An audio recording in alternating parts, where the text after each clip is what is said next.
Several sectors on the island are now conducting transactions online, which has seemingly led to an increase in the demand for internet connection and a shortage of the commodity in some instances. With the transition to virtual learning now in effect, there is a dire need for the commodity. Teachers and students have complained on several occasions that poor internet connection has hindered their participation in the start of the new academic year. In light of this, the government has announced that it is in the final stages of securing deals with the island's telecoms companies for the rollout of more bandwidth for public schools.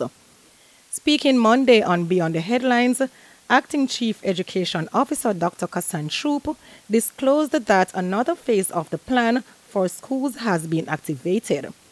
Dr. Troop is confident that the problems will soon be resolved. That is the next phase of the plan. So we are working with the telecoms. They are working now to just fix all the kinks with the LMS, and they have activated their data plan for us, which is the education data plan. Now we're going to move into another process where we look at building out the bandwidth.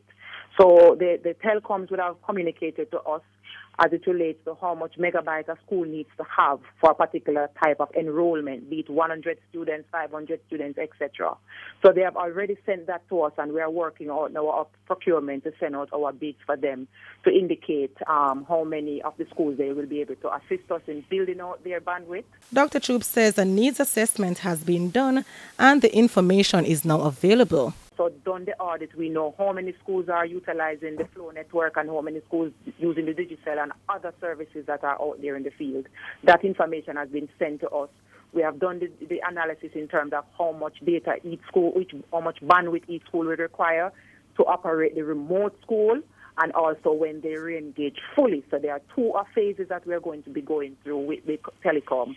The remote phase, how much they will need now, if all the teachers will need to be at school and operate from school, and how much they will need in the long run when everybody is back into the physical environment. When asked about the time frame for the completion of the deal, Dr. Troop had this to say. It's based on what needs to be done on the ground, but for them to build out that framework, they will have to go to each site, and they will have to do their inspection and work out the plan that it relates to what kind of infrastructure each facility will need. So that will take a little bit more time than what we could have put in place for the LMS and for the education data plan.